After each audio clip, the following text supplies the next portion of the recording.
እና በጣም ያስገረመኝ ህግ ምንድነው እዛ ሀገር ላይ መወለድም መቀበርም አትችልም።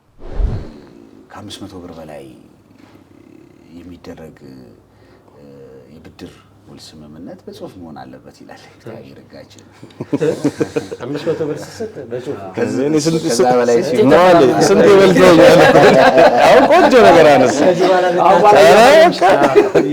ኮስት ነው ባይ ዘ ወይ የፍርድ ቤት ክርክር በተለይ በአሁን ጊዜ ፍርድ ቤት መሄድ ማለት ያው የኛ ሀገር ብሂል አለ የጠፋች አላግባብ የሄደች ዶሮዬን ለማስመለስ ይላል የኛ ሀገር ብሂል ይሄ ነው። በሬውን ነው የሚሸጠው እንዳልከው ያንቺን ነገር ያሳየኝ ብሎ ሲዝትብኝ ነበር የሚሉ አሉ። አሁን እንዳልከው ያው ጥንቃቄ ይፈልጋል። አሁን በጣም ሲሊ የሚመስሉ ነገሮች ግን በደንብ መተላለፍ ያው የወንጀል ተግባር የሆኑ ጉዳዮች አሉ። አሁን ዛቻ ማስፈራራት ደንብ መተላለፍ ሆኖ በወንጀል የሚያስጠይቅ ጉዳይ ነውና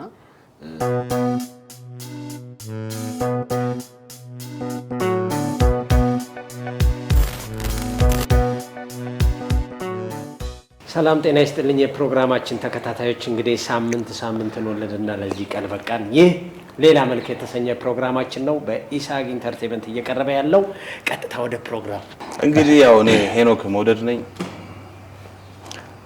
ፍቅረ ማርያም ሰለሞን ስንታየው መኮንን ዛሬ ደክመዋል ብዬ እንደዚህ ብሎ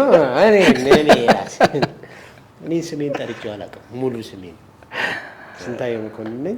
ወደ ፕሮግራሙ ቀጥታ የምናወራው ስለ ዓለም ላይ ስላሉ አስገራሚ ህጎች ነው። እስቲ ምን የሰማችሁታል በዚህ ዙሪያ ህጎች? ምንድነው እናንተ ፖለቲካና ህግ ነው አይደለም? ህግ እኮ አይደለም ህግ ፖለቲካ እንዴት? አይ በነገራችን ላይ ሁሉ ነገር ፖለቲካ ነው። ከፖለቲካ ውጪ ያለ ይሄ የምጠጣው ራሱ ፖለቲካ ያው ስንታየው አለ እንግዲህ ተላላ ከፖለቲካ ውጪ የሆነ ነገር የለም።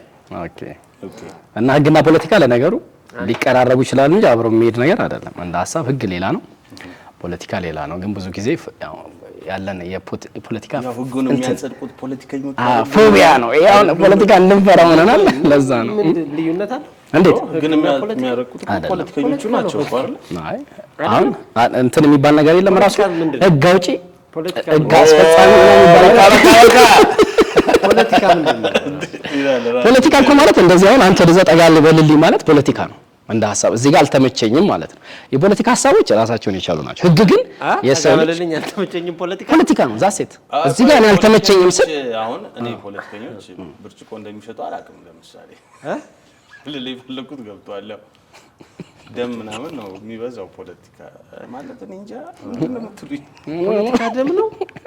አረ ደግ እንዲበቃ በቃ ምንድነው ሀሳብ ፖለቲከኞች በሚል ፖለቲካ ደም ነው ያልኩ። ፖለቲከኞች ደመኞች ናቸው። አረ እኔ አላልኩም። ካነሳው አይደለም እንደዛ አይመስለኝም። ግን ወደ እንትኑ እንሂድ መሰለኝ። ወደ ነገራችን እኔ ህግ ሲነሳ ሁሉ ጊዜ አይምሮዬ ላይ የሚመጣው ሐሞራቢ የሚባል ሰውዬ ነው። እንዴት ሐሞራቢ የሚባል ሰውዬ አይን ያጠፋ አይን ይጥፋ የሚል ህግ ማለት ነው። የኦሪት ግን ሐሞራቢ የሚባል በቃ አይን ካጠፋ ነገር ያጠፋ የገደለ ይገደል እኮ። ግን እሱ ከየት ነው ያመጣው ይሄንን ህግ? ከኦሪት ኦሪት ነው ራሱ አነሳሱ። ይሄ ነገር ልክ ነው ብሎ ያምናል።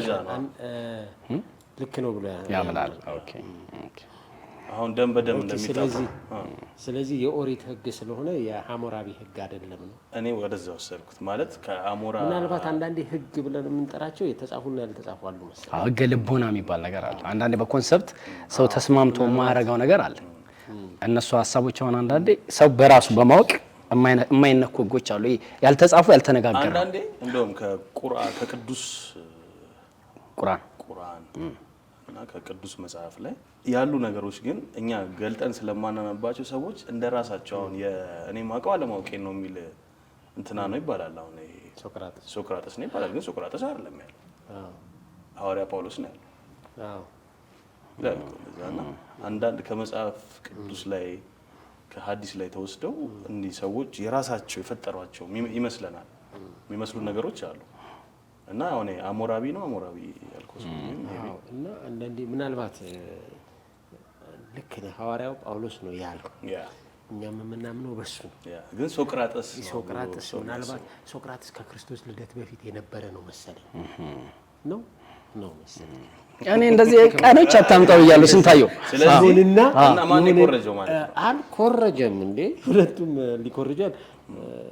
ሊኮርጁ ይችላሉ ብዬ አንተን አለ። ግን በአንድ ነገር ግን የምስማማው ፍልስፍናዎች ምኖች በጣም ሁሉ መጽሐፍ ቅዱስ ላይ ግን እንዳሉ ናቸው። መጽሐፍ ቅዱስ ሁሉን ነገር ብሎታል በሚለው ግን መጽሐፍ ቅዱስ ሐዲስም ከዛ ላይ የተነሳ ሀሳብ ነው። ከዛ ውጪ የሆኑ ነገሮች የሉ።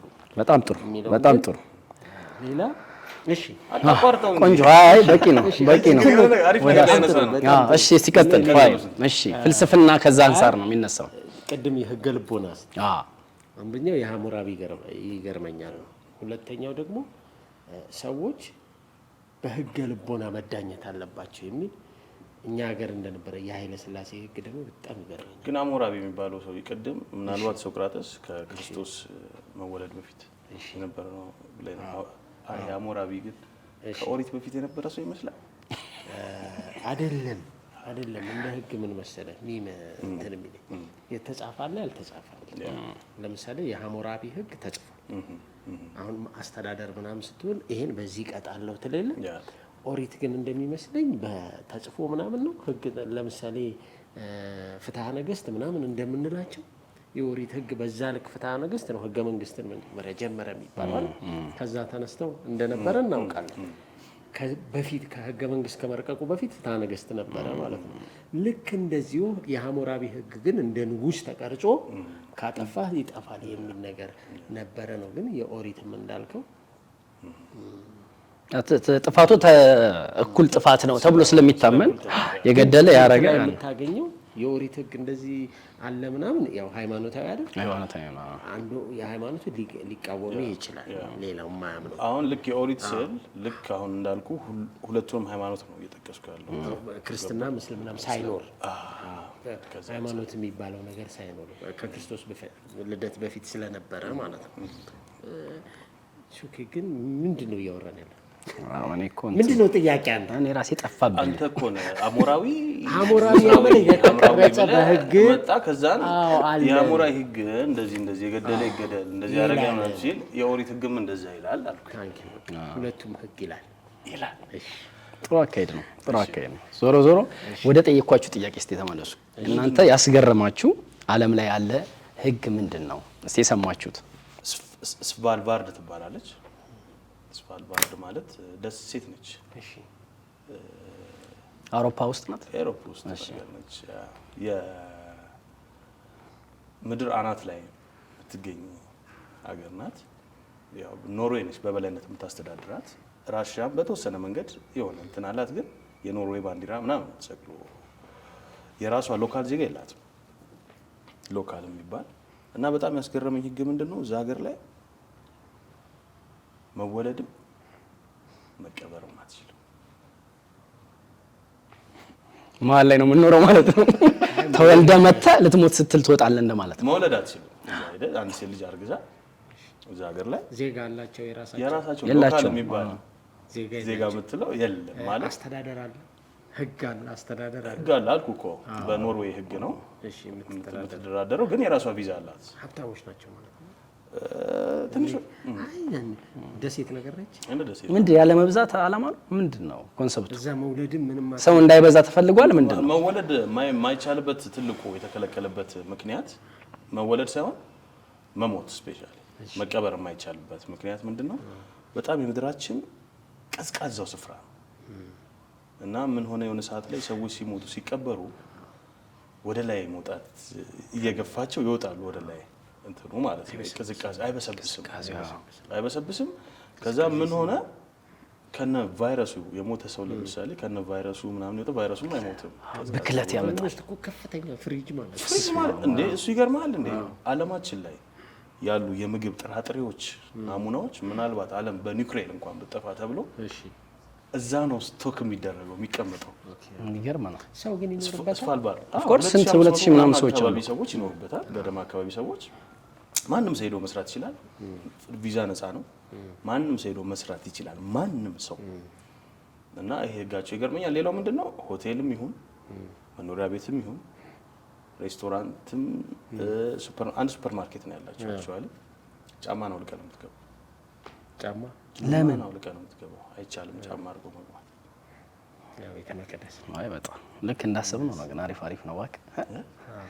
አይ ከበድ ያለ ነገር ነው ይሄ ያነሳው። አዎ አይ ዓለም ላይ አሁን ምን አለ መሰለ አንዳንዴ ወደኛ ስታመጣቸው የማይታመኑ የሚመስሉ ሀሳቦች አሉ። አሁን ከዚህ ውስጥ አንዱ ነው የሚጨምረው ካለ ምን ልጨምር ይችላል? በቃ ያ ነው። እናንተ ጥያቄ ካላችሁ ጠይቁኝ። አይ በጣም እንትን ነው ኢንተረስቲንግ ነው። ብዙ ነገር እዚሁ ላይ ሆነ ብዙ ነገር ማውራት እንችላለን። በጣም ለምን እንደዛ ሆነ? ቅዝቃዜው ስለሆነ ነው ወይ ሰዎች ወደው እየተቀያየሩ የሚኖርበት? ለምን እዛች ለመኖር ራሱ ያን ቅዝቃዜ ከባድ መሄድ ይቻላል፣ ግን እዛ ለመግባት ሬር ነው ለመኖር። ኖርዌይ ሄደ የሻንጋን ቪዛ ካለ ከኖርዌይ ነው እንደገና በፕሌን ወደዛ ከኖርዌይ ብቻ ነው ትራንስፖርት ያለው። ቀጥታውን ከአዲስ አበባ ወይ ከሌላ ሀገር ምናምን ከኒውዮርክ ምናምን በረራ የለም። እኔ ስለ ህግ ሲነሳ አንድ ሰውን ላንሳ። ኦኬ በህይወት የሌሉ እንዲሁ በማን ነው መስፍን ፕሮፌሰር መስፍን ኃይለማርያም ነው። መስፍን ኃይለማርያም ነው ወልደ ማርያም ዛሴት ኦኬ መስፍን ወልደ ማርያም ፕሮፌሰር መስፍን ወልደ ማርያም እሳቸውን የታህሳስ ግርግር የሚል መፈንቅለ መንግስት ላይ እና ግርማሜ ነዋይና መንግስቱ ላይ የነበሩበትን ጥናት አድርጉ ተብለን ሄድን እና ፈልገን አገኘናቸው። ፒያሳ ነበሩ። ከዛ ጥበቃ አለ እሳቸውን የሚጠብቅ ምናምን ነበር። እዛ እንኮክተስ ምን ልትወስዷቸው ነው አለ። አይ አይደለም እንደዚህ ልናናገር ቀጠሮ ለአመጡ በቀጠሯቸው አገኙና ስለ ህግ ልመጣል እና ወርተን በጣም እርሱ ብዙ ጊዜ ይቃወማሉ፣ ኃይለ ሥላሴን ይቃወማሉ፣ ደርግን ይቃወማሉ፣ አሁን ደግሞ ኢህአዴግን ይቃወማሉ። እንደው ለእርሱ ግን ምናምን ማን ነው በጣም ጥሩ መሪ የሚል ጥያቄ እና መጀመሪያ እኔ እነዚህን ሰዎች አልተቃወምኩም ማለት ያው እንዲስተካከል ነው እንጂ ተቃውሞ አይደለም። ግን ትልቁ መሪ በጣም እንትን የሚሉኝ ኃይለ ሥላሴ ናቸው። ለምንድን ነው ሲል የህሊና ፍርድ ነበር። ለምን ሰው በወረቀት ላይ በሰፈረ ህግ ትቀጣለህ አይደል? ሄደህ እንደዚህ እድሜ ልክ ይሄን ያክል ዓመት ምናምን እንደዚህ ያጠፋህ ምናምን በሚል ትቀጣለህ። እሳቸው ግን ህሊና ፍርድ አንዳንዴ በማታለል ሲሆን ሄደህ ንጉሱ ጋር ሄደህ ጃንሆይ ፍረዱኝ ማለት ትችላለህ። ወረቀት የለም ምን የለም ይቀመጣሉ አዋቂዎች ተብሎ ባሻውልዴ ችሎት የሚባለው ጋር እንደዛ አይነት ነገር ማናቸው በለምን ሊሆን ይችላል እንዳልስት ብዬ እዛ ይፈረድልሃል። ቁጭ ትላለህ፣ ሐሳብን ትናገራለህ፣ ምን ትላለህ፣ ተፈርዶልህ የዛኔ ነው ያቺ የህሊና ፍርድ። ስለ ህሊና ፍርድ የአበሻ ጀብዱ መጽሐፍ ላይ ራሱ አለ። አይ ቲንክ አይደለ? በጣም ስንት የሚገርም የእሳቸው ከዛ ምን አነሱ? የአንዲትን ሴት የቡና ቤቷን ሴት ያነሱት እዛ ነው። ኃይለ ሥላሴ ጋር የተፈረደላቸው። ለምን አንድ ቀን አደረችና 25 ሳንቲም ከፈላት።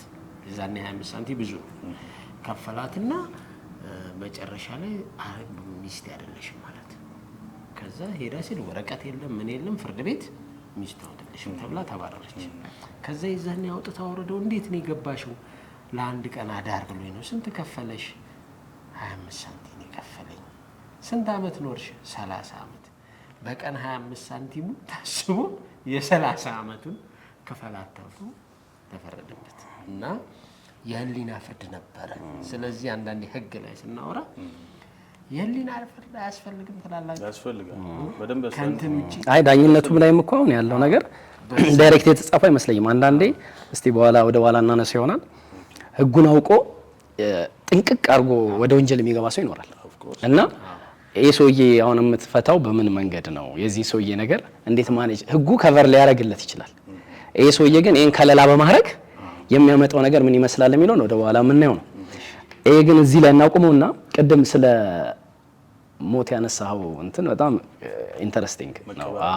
አዎ እሱና መቀበር አይቻልም። መሞት ነው ማይቻለው፣ ግን መቀበር በሚለው ሌላ ቦታ ሄደ የእንግሊዝ ፓርላማ ላይም ተመሳሳይ ነገር አለ። እንግሊዝ ፓርላማ ውስጥ ገብተህ መሞት አትችልም። መሞት አትችልም።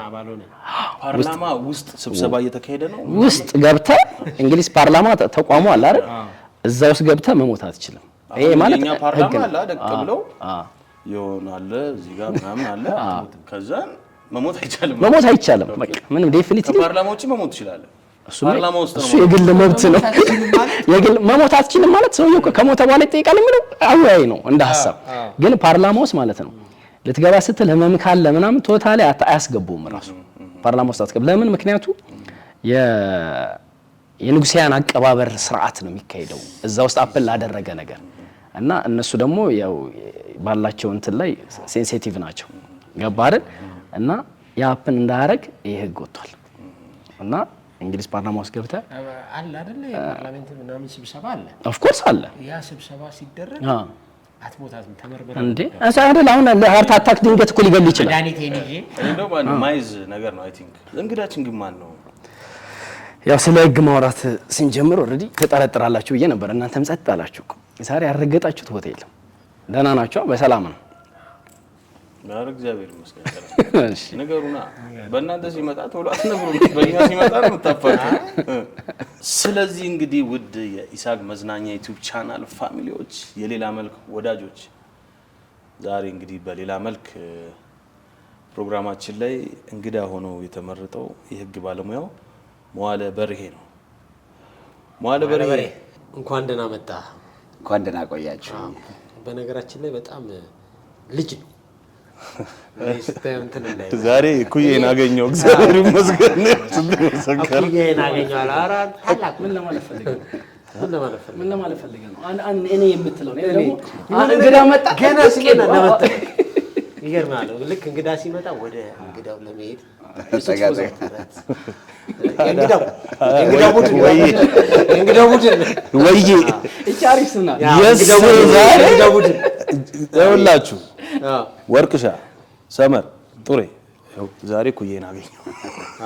የእንግዳው ቡድን ወይዬ እንዴት ነህ? ሁሉ ሰላም። ስንት ናችሁ? ህግ ምን ማለት ነው? አሁን ልጅ ነው ስትል ይገርምሃል። ያው በፊት የሚያቀኝ በፊት ቆዳዬ ሰፍቶ የሚያቀኝ ሰው ያው ብዙ ምግብ ስጋ ይዞኝ ነው እንጂ ልጅ ነኝ እላለሁ። ብዙ አያምነኝም፣ ያው ሰው አያምነኝም። ግን ያው እንደ ፍርድ ቤት ደግሞ ምስክር ስላገኘው ደስ ብሎኛልና ማለት ለኔም እኮ ነው የተረፍኩት። አይ ማለት እስካሁን የኔ ልጅነት ግን አላመኑም። ሰዎች አሁን አንተን የሚያውቁ ሰዎች እንትንም ነው ሞርቁም ነገረኛ ሰው ስለሆንክ ምናምን ነገር፣ በዛ ላይ ደግሞ ፖዚሽን አሁን የፍርድ ቤት አካባቢ ምናምን ሲሆን ሰው አይጠብቅ ይሆናል። አታድበስብሱት በቃ ምን በነገራችን ሄኖክ ይበልጠዋል። ያው ልጅነት ከስንት ነው ደግሞ ትላለህ እኮ ህግ ስትል። ሁለተኛ ደግሞ መቼስ ፖዚሽን እኮ ጠቅላይ ሚኒስትሩም ታላላቆቹ ብዙ ናቸው። ግን እየበሰለ ምንም እያለ የሆነ ደረጃ እንደሚደረስ ይታወቃል። በልጅነት መብሰል ይኖራል። ግን ልጅ ነህ የሚባለው ያለ እንትን አሁን ወፍረሃል ምን ብለሃል በፊት እንደዚህ አልነበርክም ያለ ማለት ነው። ሰው ደግሞ ሲያይህ እርግጠኛ ነኝ ወደዛ አካባቢ ጌታዬ እንዴት ነው ጋሼ እንዲያርጉልኝ ነው የሚባለው። ቅድም ግን እኔ አስተዝም በል ያልከኝ ለምንድን ነው? ይሄን እንዲናገር ነው ይመስክርልኛ። ዊትነስ እኮ ነው የልጅነት ዊትነስ። እኔም በቃ ስጋ ይዟል። እኔ ስጋ ያዘኝ አሪፍ ነው ማለት ነው። ግን እኮ ሳብጀክቲቭ ነው ታውቃለህ። አይ አለ እኮ ስለ ልጅ እኮ ሊያወራ ነበር እኮ እንደውም ስለ ልጅ እኮ ሊያወራ ነበር። ልጅ ነው የምትባለው ከስንት ነው? አዎ ቅድም ብዬው ነበር። ኖርማሊ እንዳልከው ነው። ስንቴ ልጅነት የእድሜ ልጅነት አለ። የእውቀት ልጅነት አለ። ብዙ ጊዜ ያው ባይዘው ሪላቲቭ ነው። ልጅነት ስትል ከሆነ ነገር ጋር አያይዘህ ነው አይደል? ልጅነት የምትለው ሪላቲቪቲ ነው ብዙ ጊዜ እና ዞሮ ዞሮ ያው በእድሜ ሲሆን ያው ሰው ከተወለደ በኋላ እስከ 18 ዓመቱ ያው ደግሞ በህግ ደግሞ አለው የራሱ ልጅ ተብሎ ብዙ ጊዜ ያው ማይነር ተብሎ በህግ የሚታየው የጁሪዲካል አክት ወይ ደግሞ በህግ ፍጻሜ ሊያገኙ ወይም ደግሞ ውጤት ሊኖራቸው የሚገባቸውን ስራዎች ላይሰራ የሚችልባቸው የእድሜ ጊዜዎች አሉ። ከወንጀል ነፃ የሚሆንባቸው እድሜ ጊዜዎች አሉ። ያው በልጅነቱ ምክንያት ማለት ነው። እሱ አለ። ያው ከእድሜ አንጻር ስታይ ወደ ህግም ስትወስደው በአርት የምትለው ኪነ ጥበብ የምትለው ወይ ስነ ጽሁፍ የምትለው የሆነ ነገር ውስጥ ነው እንግዲህ በጣም ኢንተርቴን ያደርጋል። ራሱ ስነ ጽሁፍ በባህሪው ኢንተርቴን ስለሚያደርግ ነፍስን ታስደስታለህ፣ ነገር ደስ ይላል። ህግ ራሱ አርት ነው። ከአርት ጋር እንትን ይሄ ጥብቅናው ምናምን ብዙ ጊዜ እንዴት ነው? ኦፍ ኮርስ እንዳልከው ነው። ስንቴ ያው አርት ነው ልትለው ትችላለህ። እሺ ጨርስ ሞሪ ጨርስ። አርት ነው ልትለው ትችላለህ። ኖርማሊ ያው ዋናው ሜን የሆነው ሰብጀክቱ አርቲስቲክ ባይሆንም ግን የሆነ ውጤት ለማምጣት ከዚህ ከመደበኛው ስራ ባለፈ አርቲስቲክ የሆኑ ነገሮች ወይም ደግሞ አርትን መሰረት ያደረጉ ነገሮች ይፈልጋል። ያው ህግ ቅድም ያነሳው አለ። ኖርማሊ ህጉን ስናወራው ከዛ በኋላ ህጉን ተከትሎ የሚመጡት ነገሮች ህግ ምን ይመስላል የሚለውን ነገር ለማየት ለመዳሰስ ይረዳናል። ልቀጥለው መሰለኝ። ህግን ስናወራ ያው ህግ ብለን ስናነሳ የተለያየ ትርጓሜ አለው። መደበኛ በሆነ ሁኔታ የተለያየ ትርጓሜ አለው። ሊትራሊ ግን ስናየው ህግ ማለት ሶሳይቲው ይሄ ማህበረሰቡ የሚመራበት አቅጣጫ የሚሰጥበት መስመር የሚያስይዝበት ኦብሊጌሽንና ይሄ ምንድነው ግዴታና መብትና ግዴታውን የሚለይበት አንድ መሳሪያ ነው ህግ ብለን የምናነሳው። አየህ ህግ ሲመጣ ባይ ዘ ዌይ ህግ መነሻው ያው ሶሳይቲያችን የሰው ልጅ ነው ህግ ያለው በተፈጥሮ ያው እንደምናውቀው የሰው ልጅ ነው። እንስሳት ህግ የላቸውም የራሳቸው። የሰው ልጅ ነው ያለው ህግና ከተፈጥሮ ጋር ይገናኛል። ያው የሰው ልጅ ሲፈጠር ፍሪ ነው። ከመነሻው መናገር ይችላል። የመናገር ነፃነት አለው። እንደፈለገ መሄድ ይችላል። እነሱ ላይ ነው ባይ ዘ ዌይ ህግ አጥር የሚያበጀው። ስትናገር እዚህ ድረስ ይልሃል። እንቀሳቀስ ስትል ከተፈጥሮ ነፃነት ላይ እዚህ ጋር ቆም ይልሃል፣ ወይም ደግሞ እዚህ ድረስ ነው ይልሃል። እና ያንን መሰረት ያደረገ ነው። ያው የሰው ልጅ ታሪክን መሰረት አድርጎ የመጣ ነው። በፊት የሰው ልጅ ሲኖር ዝም ብሎ ነበር የሚኖረው። ዝረው ነበር። ያው ኃይለኞች እንደፈለጉ ይሆናሉ፣ ጉልበት ያላቸው በተፈጥሮ እንግዲህ ያው ተፈጥሮን መሰረት ያደረገ ነው። ኃይለኞች ይሆናሉ። አንዳንዴ ደግሞ ሲከብዳቸው መደራጀት ይጀምራሉ። 3-4 ሆነው ያው በፊት የግሩፕ ጸብ እንደምንለው ማለት ነው ተደራጅተው መብታቸውን ወይም ደግሞ ፍላጎታቸውን እንትን ይላሉ፣ ያስፈጽማሉና ያንን መስመር ለማስያዝ ሶሳይቲው ራሱ መጀመሪያ ህጉ የተጻፈው ህግ ከመምጣቱ በፊት ይሄ ሶሻል ኮንትራክት ቲዮሪ የምንለው አለ። ይሄ ማህበረሰቡ ራሱ ሶሻሊ የወሰነው ይሄ ትክክል ነው፣ ይሄ ትክክል አይደለም ያስቀመጠው ማለት ነው። አንዳንዴ ትለያለህ አይደለ? ይሄ ታቡ ነው የምትለው ነገር አለ አይደለ? ይሄ ትክክል አይደለም፣ ይሄ ሰው ትክክል ነው የምትለው አለ አይደለ? ሶሳይቲው የተስማማበት ያው ከተፈጥሮም ጋር ይሄዳል። አሁን ተፈጥሮ በጣም ስካርስ ነው፣ ሪሶርስ በጣም ያጠረ ነው አይደል? ደግሞ የሰው ልጅ ደግሞ ባህሪው አለ፣ በጣም ራስ ወዳድነት ባህሪ አለን። ያንን ራስ ወዳድነት የሆነውን ባህሪያችንን ያው ከመደበኛው እየወጣው ነው እየገለጽኩ ያለሁት። ያው ታሪኩም እንዲህ ነው። ለስኩልም ስንማር ስለ ሶሻል ኮንትራክት ቲዮሪ ይሄ ነውና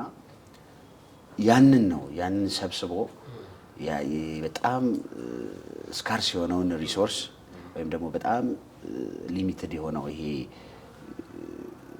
በአማርኛ ስንገልጸው ያጠረ እጥረት ያለበትን ውስን የሆነውን ተፈጥሮ ከሰው ልጅ ፍላጎት ጋር ማጣጣም ነው ህግ በባህሪውና ያንን መግዛት ነው። ህግ በባህሪዋ ከሰው ልጅ ጋር ማጣጣም ተቻችሎ እንዲኖር ነገር ሀሳብ ይመጣል። አይ በቃ አለ እኮ እኔ አርቲስቲክ አደርገዋለሁ እንጂ ራሱን ችሎ ከአርት ጋር የተገናኘ ነገር የለውም አለ መለሰው። ስለዚህ አለፍኩት። ህግ ባለፈው ስናወራ ከነሱ ጋር አንድ ሙዚቃ ወጥቶ ነበር። የጥላሁን ገሰሰ ሙዚቃ በጣም አከራካሪ ሆነብን እና ባለመብት እንደዚህ ነው ምናምን የሚባል እና ደግሞ አንድ ወዳጃችን ደግሞ ትክክል የሆነ ሀሳብ አመጣ። ለምሳሌ የዜማ ባለቤት ነው።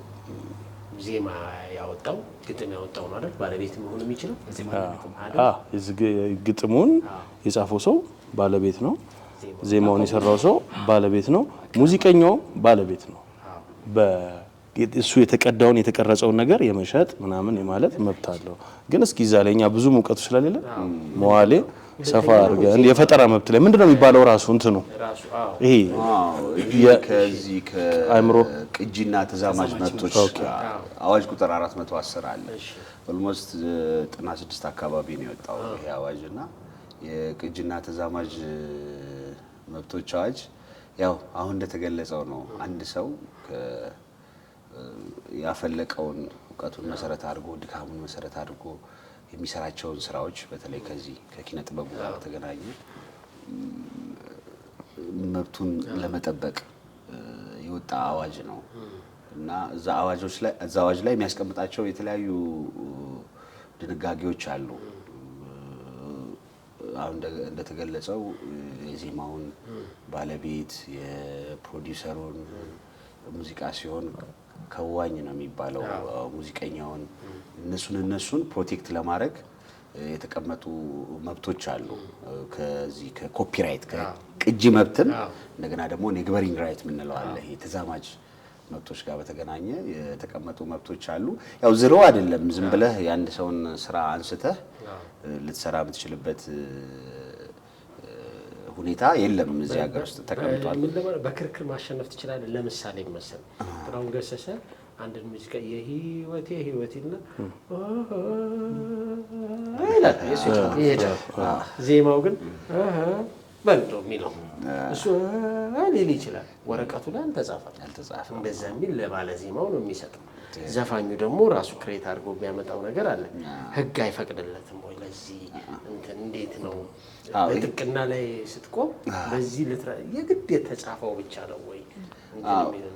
ያው ህጉ ላይ ፍሌክሲብል የሚሆኑ አለ። ትክክል። ያው ህጉ ላይ የተቀመጡ ነገሮች አሉ። ዛት ማተር እስከምን ድረስ ነው መብቱ ጥበቃ ሊደረግለት የሚችለው ተብሎ አዋጁ ላይ በዝርዝር የተቀመጠ ነገር አለው። ዞሮ ዞሮ ግን ምንድነው መሰረታዊ ነጥቡ ከዚህ ከቅጂና ተዛማጅ መብቶች ጋር በተገናኘ ለሁሉም የሰጣቸው ራይት አለ። ያንን አሁን ኢኮኖሚክ ራይት ነው ፎር ዛት ማተር ሞራል ራይት እና ይሄ የሞራል መብትና የኢኮኖሚ ጥቅም ነው። ሌላ የለውም። እሱን እንዲያገኙ ነው። እሱን እንዲያገኙ ከመሆኑ አንፃር የተቀመጠላቸው መብቶች አሉ። በእነዛ መብቶች መሰረት ያው የአንድን ሰው ስራ አሻሽሎ የሚሰራ ሰው የአንድን ሰው ስራ ወይ ደግሞ ራሱን ደግሞ በራሱ ከለርና በራሱ ወይ አውት የሚሰራ ሰው በአዋጁ ላይ ማንን ማስፈቀድ አለበት፣ ማን ነው የመብቱ ባለቤት የሚለውን በደንብ አይቶና አረጋግጦ ሊሰራ ይገባል። ማለት ለውጦችም ካሉ ጥያቄዎች ሊነሱ ስለሚችሉ ማለት ነው።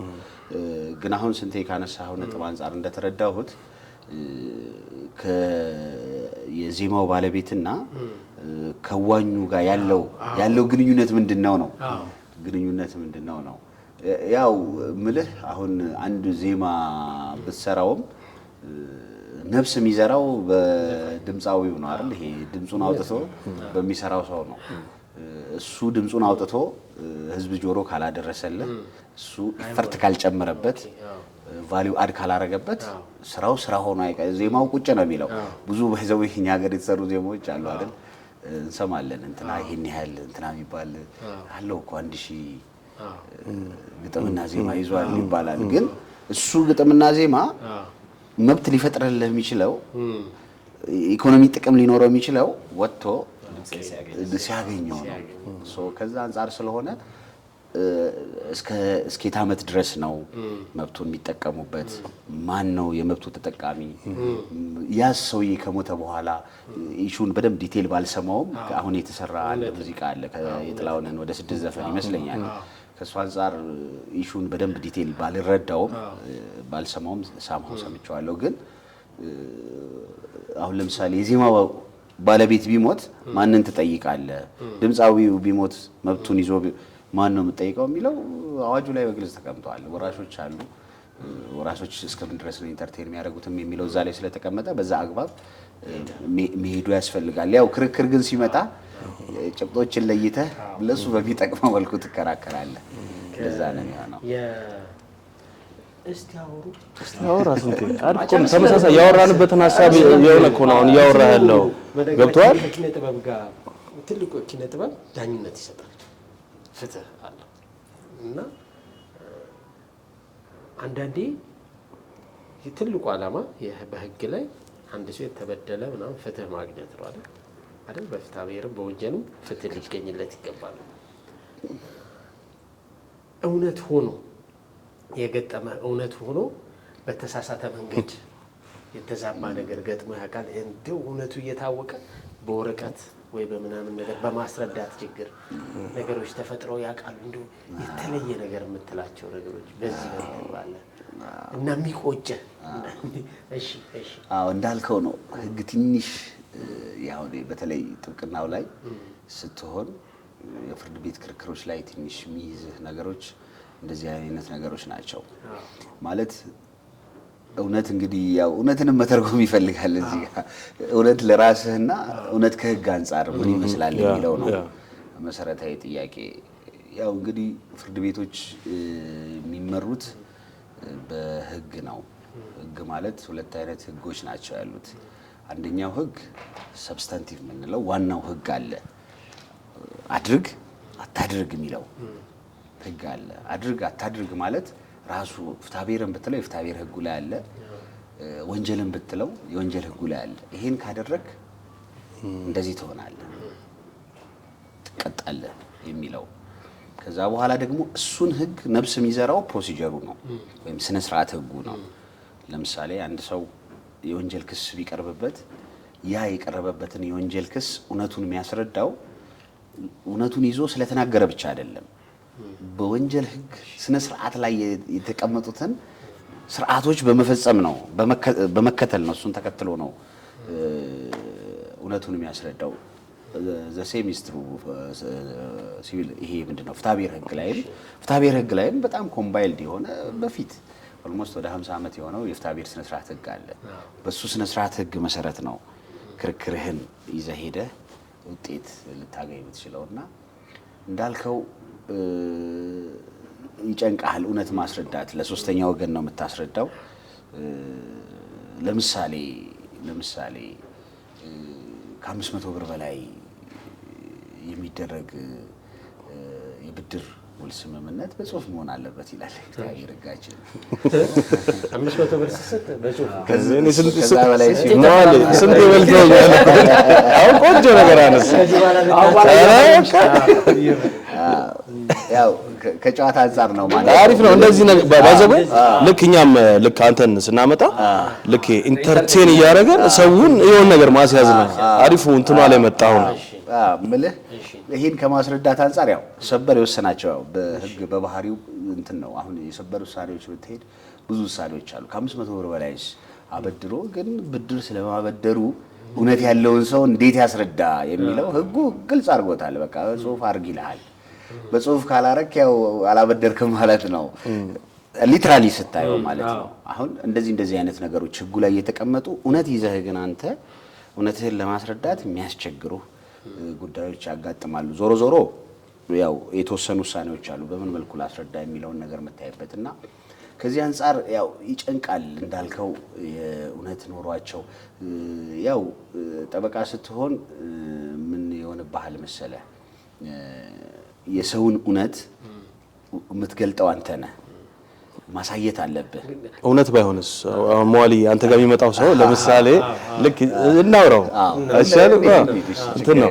ለምሳሌ አንድ ሰው ነፍሰ በላ ሊሆን ይችላል። ከዛን ጠበቃ ሲቆም ደንበኛዬ እያለ ነው ጥብቅና ቢቆምለት እና ቅድም እንዳልከው ይሄ ከእውነት ጋርም እንትን ማለቱ ነገር እንዴት ነው? እንትን ነው ይሄ ጠበቃስ ግን በዚህ ላይ ጠበቃ ሊያሸንፍ የሚችልበትን ነው የሚይዘው፣ እውነቱን ነው የሚይዘው። አሁን እዚህ ነው ጥያቄ የትኛውን ነው እንደው እንትን እንዳይል ሳቀ እኮ መዋልም ሲጀምር እንዴት ነው ነፍሰ በላ ብለህ ጀምር ራሱ ትክክል ነው። ባይ ዘ ዌይ ሶሳይቲው ላይ አሁን ከዚህ ከጥብቅና ሙያ ጋር በተገናኘ የሶሳይቲው ኢሜጅ አለ ፎርዳት ማተር እኮ በቃ ሚረታ ጠበቃ ነው ያስኩት ይላል። ያው እውነትም ሳይኖረው ይላል። ዞሮ ዞሮ ግን ምንድነው ያው ዲሲፕሊን የራሱ መተዳደሪያም አለው። አንድ ጠበቃ በምን መልኩ ነው አንድ ጉዳይን ማየት ያለበት መከታተል ያለበት መያዝ አለበት የሚለው የራሱ የሆነ ዲሲፕሊን አለው። በዛ ዲሲፕሊን መሰረት አድርጎ ነው። ግን ያው ብዙ ጊዜ የምታረገው የደንበኛህን ኢንተረስት ሳትስፋይ ማድረግ መቻል አለበት። ያው በውል ነው የጥብቅና ውል ስምምነት ውስጥ ገብተህ ጠበቃ ባለ ጉዳይ ወይም ደንበኛ ጥሩ አገልግሎት እንዲያገኝ የማድረግ ስራ ነው። ምንድነው አንድ ሰው ወደዛ ሊሄድ ነው የራሱ የሆነ ዲሲፕሊን አለው ምናምን ብሎ ወደዛ ሊሄድ ነው። ባይ ዘ ዌይ የማያስኬዱ ማለት ሊያስኬዱ የማይችሉ ጉዳዮች ላይ ክሊር የሆኑ ጉዳዮች ላይ ያስኬዳሉ ይሄንማ እናሸንፋለን ብሎ መሄድ ዲሲፕሊኑም አይፈቅድም። ፎርዳት ማተር ደንበኛህን ማስረዳት መቻል አለበት። ይሄ ነገር አያዋጣህም፣ ይሄ ጉዳይ ሊያዋጣህ አይገባም፣ ኮስት ነው። ባይ ዘ ዌይ የፍርድ ቤት ክርክር በተለይ በአሁን ጊዜ ፍርድ ቤት መሄድ ማለት ያው የኛ ሀገር ብሂል አለ የጠፋች አላግባብ የሄደች ዶሮዬን ለማስመለስ ይላል። የኛ ሀገር ብሂል ይሄ ነው። በሬውን ነው የሚሸጠው። የሚከራከረው ስለ ዶሮ ነው። የበሬ ዋጋ ታውጣለህ። በሬውን ሸጦ ነው እንጂ ለጠበቃ የሚከፍለው በሬውን ሸጦ በቃ ሀቅ የኔ ስለሚል በዛ ልክ ነው። ግን ወጪው አሁን በተለይ ያው ስላሁኑ እያወራን ነው። የፍርድ ቤት የዳኝነት ክፍያው ከፍ ብሏል። እንዲሁም ደግሞ አሁን ጠበቆች ተጨማሪ እሴት ታክስ እንዲመዘገቡ ሂሳብ መዝገብ እንዲይዙ ተደርጓል። እነሱም 15% አድ ያደርጉብሃል። የራሳቸው ወጪ ክፍያ አለ። አንተ ጉዳይን ስትከታተል የምታወጣው ወጪዎች አሉ። እነዚህ ወጪዎች የአገር ሀብት ናቸው። ስለዚህ ዞሮ ዞሮ ፍርድ ቤት መሄድ ብዙ የሚያዋጣ አይደለም። ግን አንዳንዴ ፍርድ ቤት መሄድ ግዴታ ይሆንብሃል። መብትህን የምታስከብረው ፍርድ ቤት ይሆናል። ፍርድ ቤትም ባይ ዘ ዌይ ስትሄድ አሁን እኮ መጀመሪያ የሚያደርግህ ተስማማ ነው። የመጀመሪያው ችሎት እንዲያውም አስማሚ ጋር ካልቀረብክ 1000 ብር ትቀጣለህ። አሁን ባለፈው አስማሚ ጋር ነው ቀጠሮ የሚሰጠው። የታቢር ክርክር ላይ በተለይ አስማሚ ጋር ነው የምትሄደውና ይሄ ሶሳይቲው ተስማምቶ ወጪውን ቀንሶ ወደ ክርክር ሂደት እንዲገባ በጣም ይፈልጋል። ባይ ዘ ዌይ የሌላ ሀገር ኤክስፒሪየንስም አጋጥሞኛል። ባይ ዘ ዌይ በማስማማት ሂደት ላይ ነው አጋጣሚ አቃቤ ሕግ ያለው የብሪክስ የሕግ ባለሙያዎች ስብሰባ ቻይና ነበርና ቤጂንግ እና ሃንዡ ላይ ነበር። ብሪክስ ስምምነት እሱን መሰረት አድርጎ የነሱ የሕግ ስርዓትም ስታየው አስማሚነትን መሰረት ያደረገ ነው። በቃ ዲስማሙ ዜጎቻቸው ኮስት እንዳያወጡ ዲል አድርገው ተደራድረው እንዲጨርሱ ፍላጎት አለ። እዚህም ሀገር በተመሳሳይ ነውና ዞሮ ዞሮ ያው ወደ ዋናው ጉዳይ ስመጣ ማያስኬድ ጉዳይ መሄድ የለብህም። ግን ያው አንዳንዱ ይሞክራል። እንደው ሞዋሊ አንዳንድ ሰዎች አሉ አንተን ደንበኛ ካረጉ በኋላ አንተ እኮ ዛ ነገሩን ምናል አሳምረው በልክ እያስኬድከው እንዲህ ነገር የሚያበላሹ ሰዎች እንደዚህ ጋጥሞ ያውቅም? ራሳቸው ባለ ጉዳዮች ሆነ አዎ ምን ይሆንብሃል መሰለህ ኖርማሊ ያው ሰው ብዙ ጊዜ ባለ ጉዳይ ሲሆን ጉዳዩን ካንተ በላይ አውቀዋለሁ ብሎ ሊያስብ ይችላል። ፎርዛት ማተር ያው ፕሮሲጀራል ሆኖብኝ ነው ጠበቃ ያስኩት ይላል። አሁን አንዳንድ ባለ ጉዳይ ይገጥማል። ያው ግዴታ ስለሆነ እኮ ነው ጠበቃ ያልኩት እንዲህ አድርገህ ተከራከር ይላል። እዚህ በኩል ይላል ማያስጌድ ማለት ነው። ይገርምሃል አንድ ገጥሞኝ ነበር አንድ ጉዳይ ማለት ጉዳዩ በጣም ሲሪየስ ነው። የወንጀል ጉዳይ ነው። አጋጣሚ ሊያስቀጣ የሚችል ጉዳይ ነውና ተከላከሉ ተብለን መከላከያ ማስረጃ መቅረብ መቻል አለበትና ለሱ እየተዘጋጀን ነው። አይ በቃ እኔ ተዘጋጅቻለሁ ያው እኔ ነኝ ማዘጋጀት ያለብኝ ነገ እናቀርባለን ብለህ ግለጽ አለኝ። ምን ማለት ነው? ኮንሲኩዌንሱን አልተረዳውም። ሐሳቤ ገብቷል። ያን አልክ ማለት ቃልህ እዛ ጋር ከተመዘገበ መዝገብ ላይ ብለሃል ነው። በቃ ውጤቱ ከባድ ነው የሚሆነው። እንደዚህ ነገሮች አሉ። ትንሽ ጋይድ ላድርግህ የሚል ባለጉዳይ አለ። ዞሮ ዞሮ ያው ህግ ባለሙያም ስትሆን ከሶሳይቲ ወጣህ ስለሆነ ያው የሰው ዕውቀት የተለያየ ነው። ሞር አንተ ፎከስ አድርገህ የምትሰራው ህጉ ላይ ስለሆነ አንዳንድ ነገሮች የተሻለ ዕውቀት ያላቸው ለምሳሌ ከሜዲካል ጋር የተገናኘ ጉዳይ ከሆነ ሜዲካል ኤክስፐርቶች የተሻለ ዕውቀት ኖሮ ስለ እያንዳንዱ ነገር ሊያስረዱህ ይችላሉ። እንዲሁም ኤሪያው የተለየ ለምሳሌ አካውንቲንግ ሊሆን ይችላል። የታክስ ጉዳይ ላይ እያወራህ አንድ የታክስ አካውንታንት ዲቴይል ገብቶ ስለ ጉዳዩ በደንብ ሊያሳይህና ሊያስረዳህ ይችላል። እንደዛ ሊሆን ይችላል። ዞሮ ዞሮ ግን አንዳንዱ ህጉንም ማስረዳሃለሁ ብሎ ይገልጻልና አውራ አንድ ጥያቄ ልጨምር። ስንቴ አንተ መረዳውን አከታተለ ጠይቀዋል። እኔ እኮ ጠይቁ አልኩ። እሺ ቀጥል።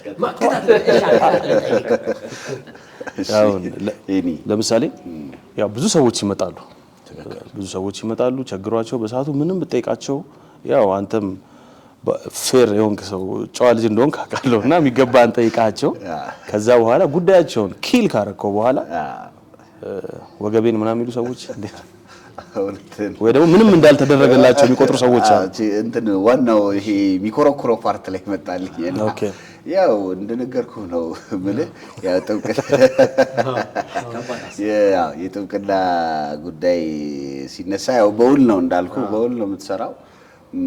ሰው ባይ ዘ ዌይ ጉዳዩ ሲያልቅ መጀመሪያ ላይ በቃ ቤት በልተህ አታውቅም እኮ አንተ በቃ ና ቁርስ እንብላ እስቲ እናውራ ስለ ጉዳዩ ቁርስ ላይ አሳ በልተህ ታውቃለህ? ሙቀት ነው በቃ ምሳ ወፈረን እኮ በቃ ስለ ጉዳዩ ስታወራ ቁጭ ነው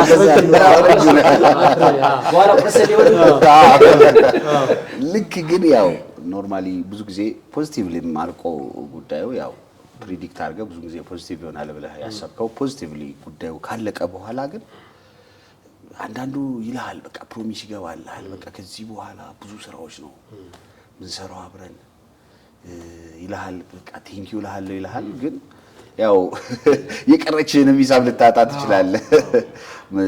በወሌ የገባህትንም ሂሳብ ልታጣ ትችላለህ። ደግሞ ያው አንዳንዴ ያው መጠኑ ከፍተኛ ካልሆነ እንደገና ደግሞ ባለጉዳይህን ከሰህ ክርክር ውስጥ ያቺ የዶሮዋና የበሬው ታሪክ ነው ይመለሳል።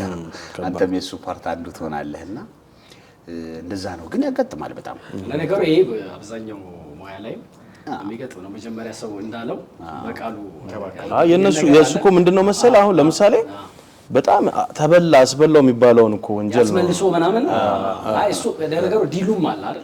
ንብረት ሲሆን ጠበቃው ራሱ የሚያደርገው ፐርሰንት ስላለ እሱና አካሄድ እሱ ግን እሱም እንትን ነው ወደ አተረጓጎሙ ሲሄድ ደግሞ ሌላ መከራ ከሚሆን በቃሉ ተጠብቆ እሱማ ያው ትልቅ ገንዘቦች በሚሆኑበት ጊዜ እምቢ ካለ ያው ወደ ሙያህን ትጠቀምበታለህ። ግን አንዳንዴ ያው ትልቅ ገንዘብ ምልህ ለምሳሌ ለአንተ ጥሩ ገንዘብ ይሆናል። ቤተሰብ ብዙ ነገር ይሸፍንልሃል። ይሸፍንልህ ሆኖ ግን ወደ ክርክር ስርዓት ስትገባ ግን ያው ገንዘቡ ትንሽ ማጣት አይቀርም። ጊዜም አለ ብዙ ነገር አለ። ከዚ በዛብሃል እንደገና ለራስ ጉዳይ እንደዚህ አሉ። ያው ሰውም እንዳልኩ ጥሩ ነገር ካለ ህጉንም መንገዱንም ስለሚያውቅ ድረስ እንደሚያስኬድ ስለሚያውቅ ብዙ ሰው ግን እዛ ተመልሶ የመሄድም ስጋት ስለሚኖር አብዛኛው ይሆናል የሚል ግምት የለኝም። ስጋት ስላለ አንዳንድ አለ። ግን ያው ኖርማሊ ያው ፐርሰንቱ ያው ጥሩ የሚያደርግ ሰው አለ። ባይዛው አብሮ የሚቀጥል ቤተሰብ ይሆናል። አንዳንዱ ባይዛው ጠበቃ ከባለ ጉዳዩ ጋር ክርስትና አባት ይሆናል።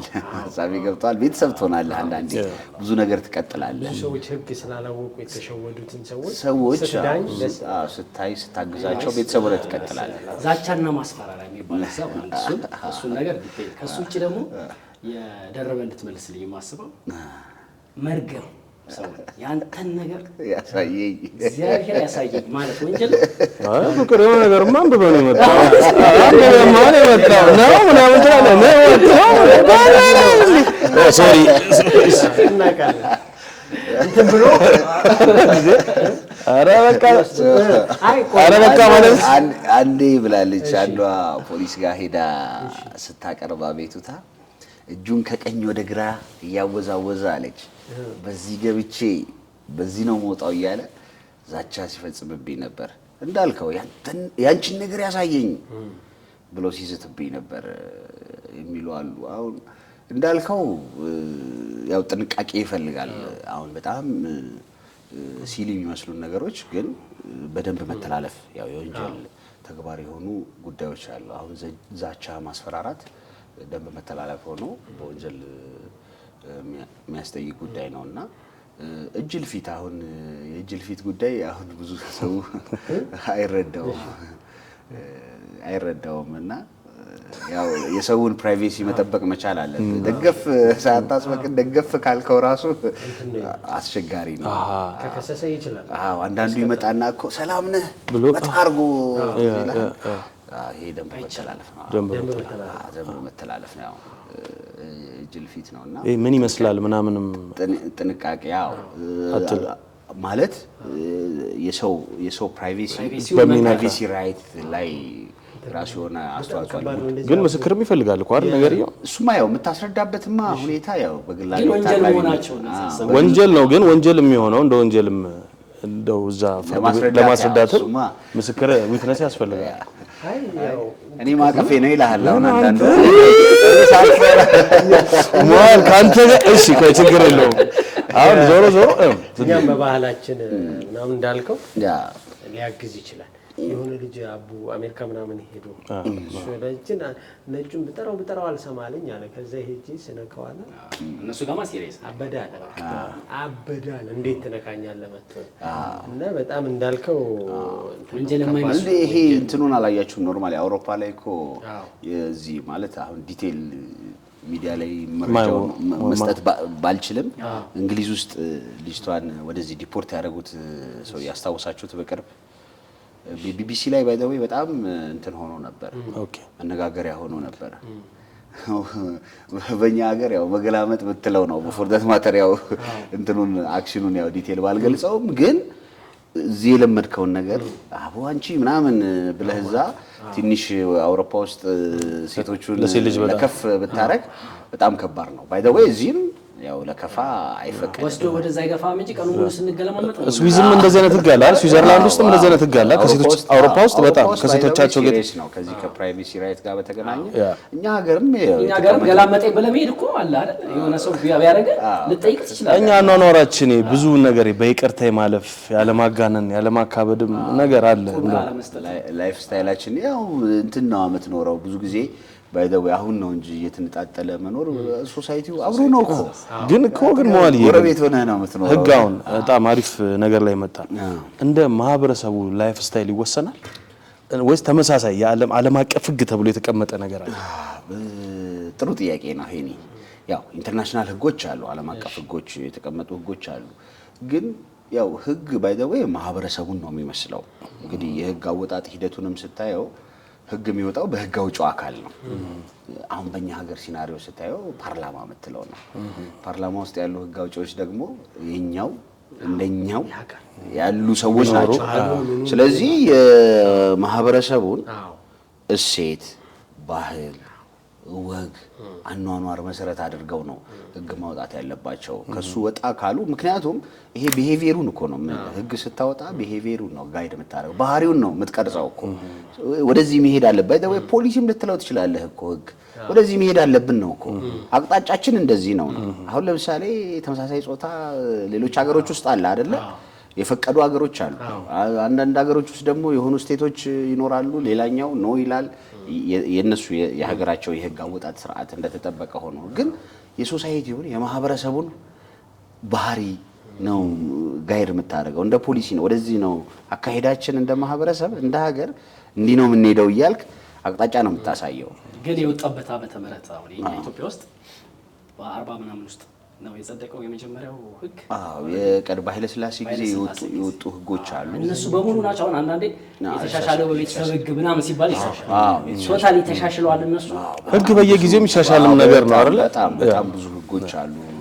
ባይ ዘ ወይ ነጋሪት ጋዜጣ ከወጣ ጀምሮ በነጋሪት ጋዜጣ እየተሻሻሉ ያሉ በጣም በርካታ አዋጆች አሉ።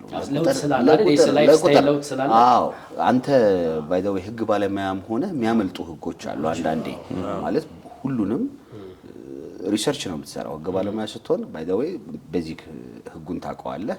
ከዛ በኋላ ከምትሰራበት ሌላ የሚመጣ ጉዳይ ቢኖር እሱ ላይ ሪሰርች ሰርተህ ነው። ያው አንድ ህግ ባለሙያ ህጉን ያውቃል። ማንኛውም ማህበረሰብ ባይ ዘ ዌይ ህግ ያውቃል ተብሎ ነው ግምት የሚወሰድበት። ግን ለምሳሌ ምልሃውን ጫት ይዞ መንቀሳቀስ፣ አሁን ለምሳሌ ጫት መቃም፣ ጫት መጠቀም ጀስት እንደ ባህል የሆነበት አካባቢ ይኖራል። ስለዚህ እየቃምኩ መሄድ ሀገር ኤክስፖርት ታደርገው የለ እንደ ይልሃል። እየቃምኩ መሄድ ምን ችግር አለው ብሎ የሚያስባለ ሀሳቤ ገብቶሃል። በኤርፖርት ቢሄድ ምን ችግር አለ ይላል። በኤርፖርት ልታሳልፍ የምትችለው ምንድን ነው የሚለው ጋይድ አድርገዋል፣ ህጉ ተቀምጧል። ስለዚህ በዛ ህግ መሰረት ነው የምትዳኘው። ሰው እንዳልኩህ ነው የሶሳይቲውን የማህበረሰቡን እሴት መሰረት ያደረገ ነው መሆን ያለበት። ባይ ዘ ዌይ ዝም ብለህ እኮ እንትኑን ስታወራው ይሄ ኮንሰፕቱን ስታየው ህግ አውጪዎቹ እኮ እኛንን ተብሎ ነው ግምት የሚወሰድበት። እንዴት አትሉኝም? በተወካዮቻችን ነው ህጉ የሚወጣው። እንዳልከው ተወካዩ ደግሞ ያው እኛ ሀገር ሆነ እንጂ ተወካዩ መጥቶ ማህበረሰቡን ምን ትፈልጋለህ ማለት አለበት። የመረጠውን ተወካዩ ራሱ ተወካዩ ህግ ሄዶ የሚያወጣው ምንድነው የምትፈልገው፣ ስሜትህ ምንድነው እያለ ማወያየት አለበት። ምርጫ ሲቀሰቅስ እንደዛ ነው የሚለው። ያኔ መጥቼ እያንዳንዱ ችግር ፈታለሁ ለእናንተ ያለው ዋናው ስራ ልመት ማድረግ። አዎ እንደዛ ስለሆነ ዞሮ ዞሮ ራሱ ያወጣው ህግ ነው ተብሎ ነው ግምት የሚወሰደው ኢንዳይሬክትሊ። ሶ እንደዛ ስለሆነ አሪፍ ነው። ወንጀልስ አሁን ለምሳሌ የሆነ ከፍተኛ ገንዘብ የወሰደና ትንሽ ገንዘብ የወሰደ እኩል ይቀጣል። አንዳንዴ በህግ ጋር ክብሪት ከሰረቀው ጋር ለምሳሌ የሆነ ነገር በጩቤ ወጋውም የሆነ ነገር ያደረገውም የተሳደበውም እኩል 6 ወር ከተቀጡ እንዴት ነው ነገሩ? እነዚህ ቫሪ የሚያደርጉበት ነው። እሱ ላይ ያው ወደ ሲሪየሱ ነገር እየገባን ነው። ምን ይሆናል ኖርማሊ አሁን አንዳንዴ ሶሳይቲ የህግ ድንጋጌዎቹን በደንብ ካላየሃቸው የሚቀጣ ቅጣት አሁን ምን ይሆናል መሰለህ? አሁን ባለፈው ያጋጠመኝ ልንገራቸው። ኤክስፒሪየንስ ነው። ከችሎት ስወጣ ትንሽ ስሜቴን ነክቶት ነበረ። አንድ ልጅ ስፔሲፊክ ፋክቱን ስላላወቅኩት ነው፣ ግን ኦልሞስት ተገድሏል። የተገደለ ልጅ አለ። ከራይድ ጋር ነው ያሉኝ። እዛ ያው እናቱ ይሁን ቤተሰቦቹ ሲያለቅሱ አይቻለሁ። የሟች ማለት ነው።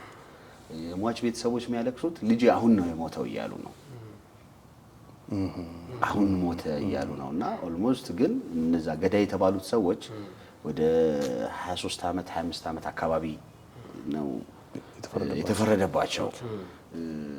ቤተሰብ ደግሞ ኤክስፔክት የሚያደርገው እንደ በቃ ገድሎታል ይገደል ነው። ሀሳቤ ገብቶሃል? ዳኛ ስትሆን ደግሞ ምን ይላል ህጉ ብለህ የምታየው ነገር አለ። አሁን እኛ ሀገር 25 ዓመት ነው የመጨረሻው ቅጣት።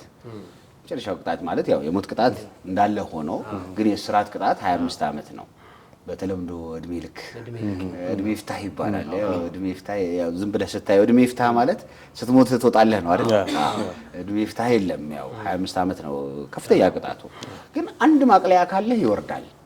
ለምሳሌ ከዚህ በፊት ወንጀል ሰርተህ ማታውቅ ከሆነ የህግ አንድ ማቅለያ ነው። አመልህ መልካም ነው፣ አመልህ ጥሩ ነው ተብሎ ግምት ይወሰድበታል። ሰው ገለህ እኮ ነው። ሀሳቤ ገብቶሃል? ግን ህጉ አስቀምጦታል። አመልህ መልካም ነው 82 አንድ ሀ የሚባል አንቀጽ አለ። እሱ ላይ አመሉ መልካም ነው። ቤተሰብ ኖሮህ ደግሞ ቤተሰብ የምታስተዳድር ከሆነ 86 ላይ እንደ ልዩ ቅጣት ማቅለያ ሊያዝልህ ይችላል። እሱን እንኳን ቢተወው ይሄ የሚያስተዳድረው የለም ውንብድና ሲሰራ ነው የሚውለው ቢል፣ አመልህ ግን መልካም ከሆነ ግን አንድ ይዝላል። ስለዚህ ይወርዳል፣ አንድ እርከን ይወርዳል። ሳይወድ በግድ ይወርድበታል። ሀሳቤ ገብቶሃል? ያ ነው ከወንጀል ጋር በተገናኘ እንግዲህ እያንዳንዱ ከዚህ በፊት እኔ የጻፍኩትም ነበር የቅጣት ግሽበት ጋር በተገናኘ ኢንፍሌሽን፣ አሁን ኑሮ ኢንፍሌሽን ይባላል እና የቅጣት ደግሞ ኢንፍሌሽን አሁን ግሽበት ሲያጋጥም ምን ይሆናል መሰለ? ባይ ዘ ዌይ ሶሳይቲው ለምሳሌ ትንሽ ነገር ለሰረቀውም 10 ዓመት ሰው ለገደለም 10 ዓመት የምትቀጣው ከሆነ ገሎ ነው የሚሰርቀህ። ሀሳቤ ገብቶሃል? አሁን ለምሳሌ ሊሰርቀህ መጥቶ ያው ከተያዘ ምንድን ነው የሚሆነው? 10 ዓመት ነው አይደል ቢሰርቅህም ቢገልህም። ስለዚህ ሐሳቤ ገብቷል። ትልልቅ ወንጀሎችን እንዲሰሩ እንትን ይላልና አብዛኞቹ ወንጀሎች ትንሽ የምንላቸው አነስተኛ ቅጣት የሚያስቀጡ ወንጀሎች አሉ። ተመሳሳይ አይደለም። የራሳቸው የተቀመጠላቸው ጽኑ እስራት፣ የቀላል እስራት ተብሎ የተቀመጠላቸው አሉ። በነዛ ነው ቅጣት የሚሰላው። ግን ቅጣት ሲሰላ የሚያወርዱት የቅጣት ማቅለያ የሚባል ኮንሰፕት አለ። ያው እንደነገርኩ አመሉ መልካም ነው፣ ቤተሰብ አስተዳዳሪ ነው፣ የጤና ሁኔታው አሁን ፍርድ ቤት ተስቃለ ጤነኛ ሰው የለም። በቃ ሁሉም ታማሚ ነው። ሁሉም ደም ብዛት ያለበት ነው። ሁሉም የስኳር ታማሚ ነው። የቅጣት ማቅለያ ይዞ ይመጣል። ያው ወንጀል ሄዶ ሲቀረቅርልህ እኮ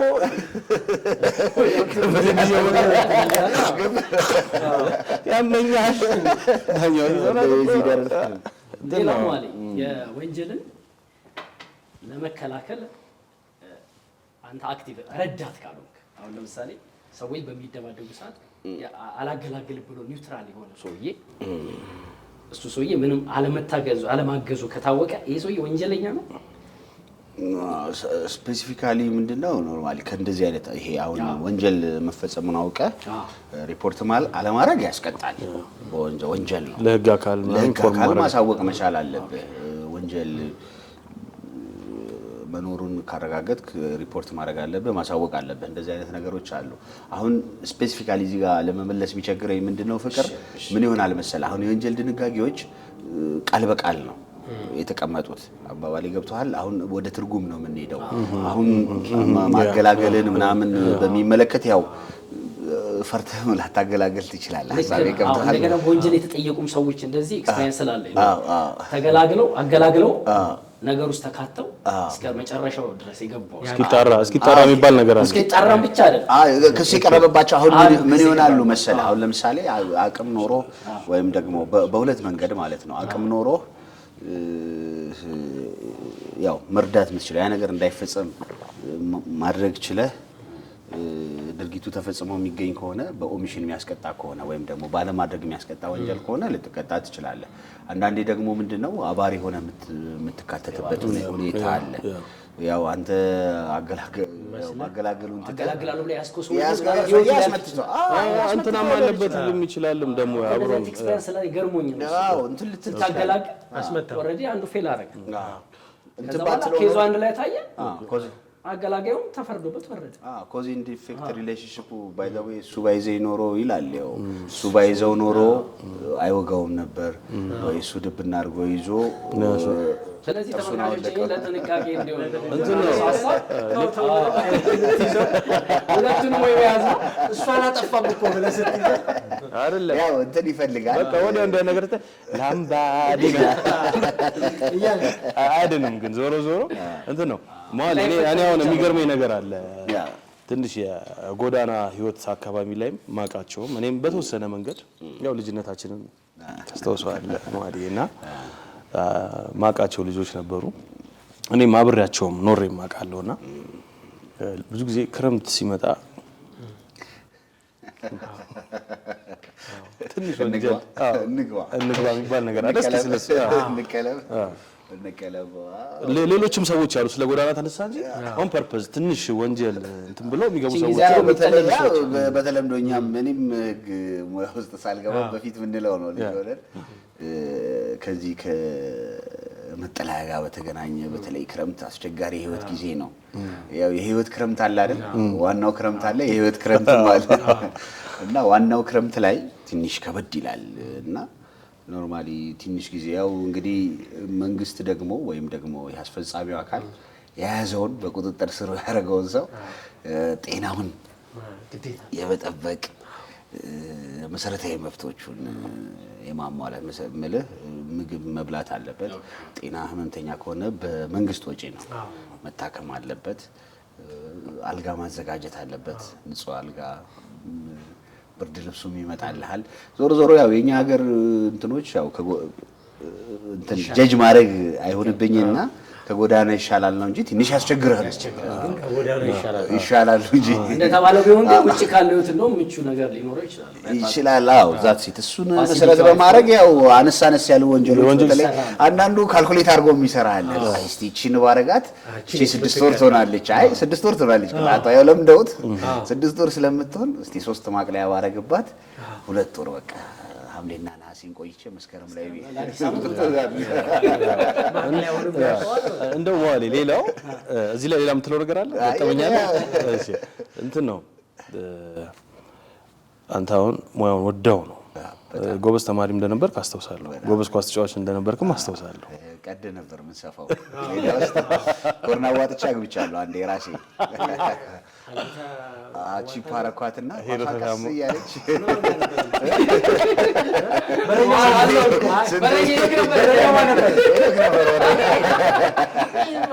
ሸኖ ነው ልትል ያስቀጣል። ይኸውልህ ባለፈው ሸኖ በረኛ ብትል እዚህ አንቀጽ ተቅጂ በረኛ ነበር። አብሮ ነው የሚይዝህ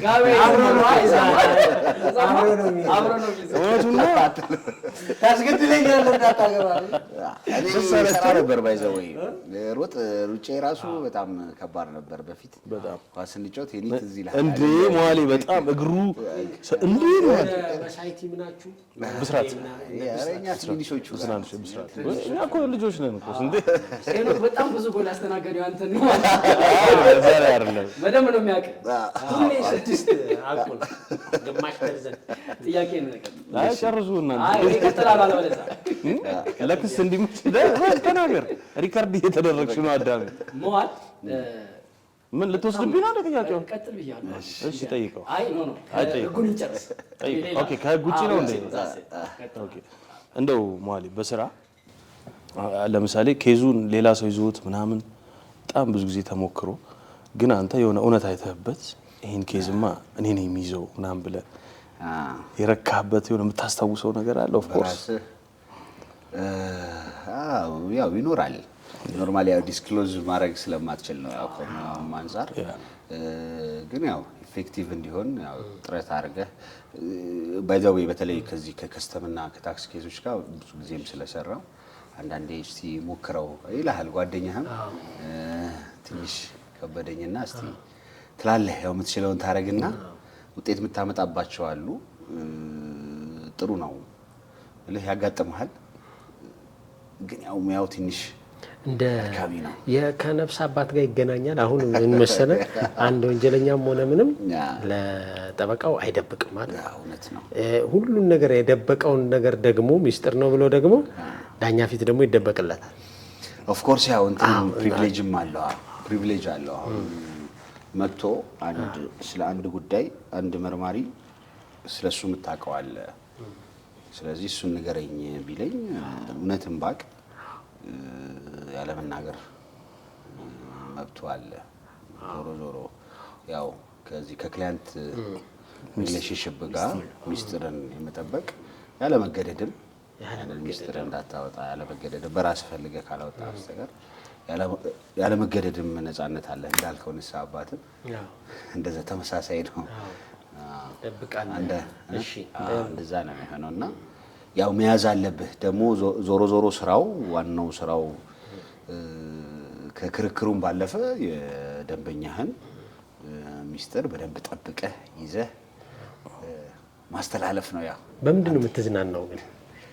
እኮ መዝናኛ ትንሽ አስቸጋሪ ሆኗል። ጊዜው ውጥረት ነው። ግን እኔ ፈታ ያልኩ ሰው ነኝ። ምን ልልህ ነው አንዳንዴ በሆነ ስርዓት ውስጥ እንትን ስትል ለምሳሌ የአርት ሰው ስትሆን ልጆች ሁላ እንዲያነቡ ትፈልጋለህ። የሆነ ነገር እንዲያዩ ምናምን ትላለህ። እና አበቡ እኮ ሰው ካልተነበበ አይለወጥም ትላለህ። አንተ የህግ ሰው ስትሆን ደግሞ ስነ ስርዓት እቺ ነገር ወደ እንትን ታስገዳለች። እነ ሁሉ ነገር ስርዓት አለው። እንዴት ነው ቤት ውስጥ ምናምን ስርዓት ታስይዛለህ።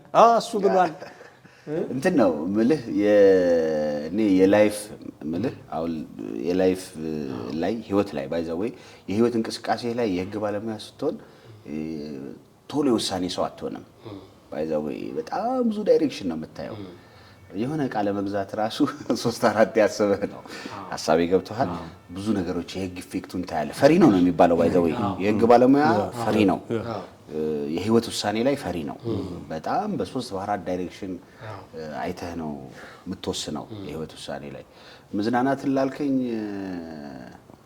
ስንቴ ያው ሁሉም ነገር ያዝናናኛል። እኔ ብዙ ችግር ሙዚቃ የኔ እሰማለሁ። ይሄ ላይ ትልቅ ኢሹ ነበር ያሰብኩት። ስለዚህ ዩኒክ ነገር ነው። እኔ ባይ ዘ ዌይ የምሰማቸው ሙዚቃዎች ያው በመደበኝነት ማደንቃቸው ዘፋኞች አሉ። መደበኛ የሆኑ የሀገራችን ትልልቅ ዘፋኞች አሉ። ግን እኔ ውስጤን የሚስቡኝ ሙዚቃዎች አንዳንዴ ለየት ያሉ ሙዚቃዎች ናቸው። ምልህ አሁን ሰው የማይመሰጥበት ሙዚቃ እኔ በጣም ተመስጬበት። የትኛው እንትና አዎት ምን ሙዚቃ እንደሚወድ ታውቃለህ? አልበረንዳ ሞራ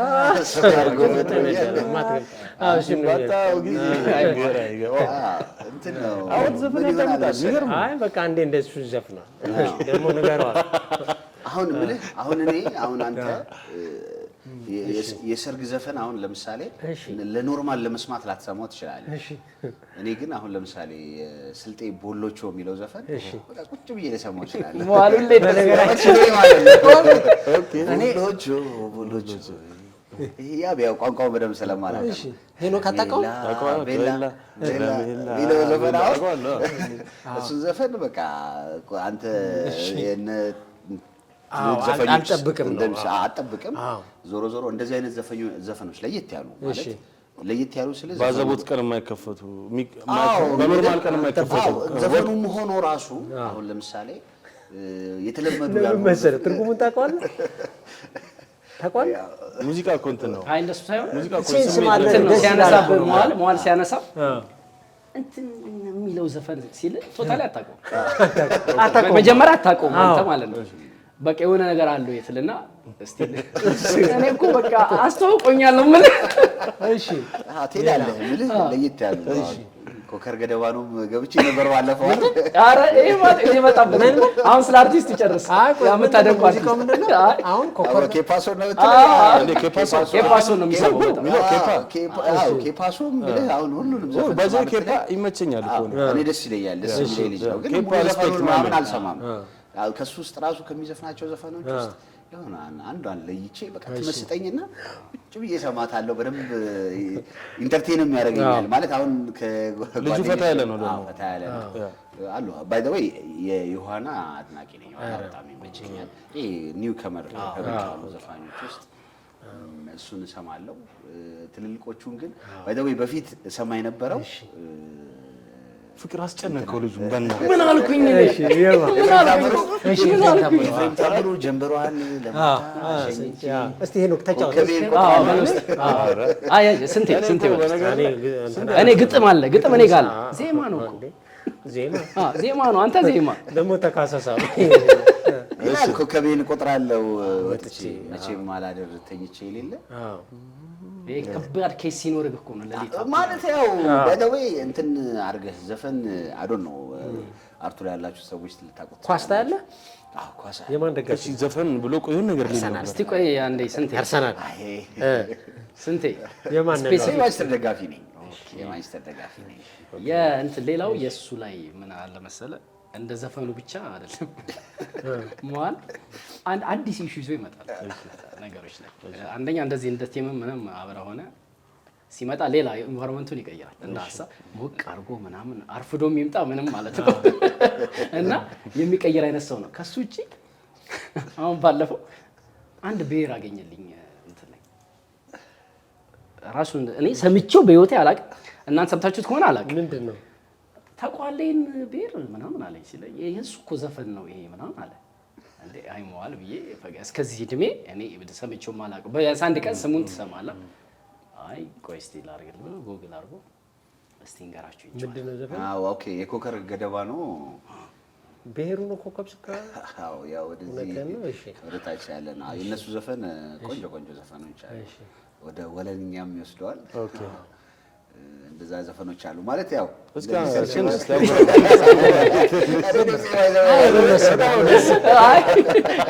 ዜማ ካገኘን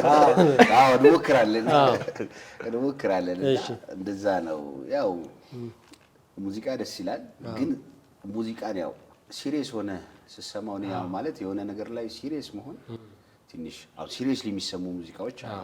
ሰው ተመስጦ ምናምን ህይወቱን ኑሮውን ምናምን የሚያደርግበት ሙዚቃዎች አሉ።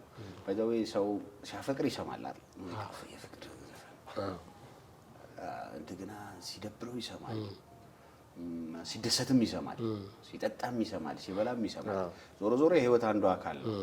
ግን ለመስማት ትሰማለህ ማለት ለመስማት መስማት ማለት ያው ቃሉ ሆነብኝ እንጂ ቆይ ልስማ ውስጥ ይሄ ለየት ያለ ዘፈን ባይዘው እያንዳንዱ ሰው ላይ የራሱ የሆነ ተሰጥኦ አለ። አሁን የምናውቃቸው ሰዎች በመንገድ ላይ የሚሄድ ከተሰማቸዋል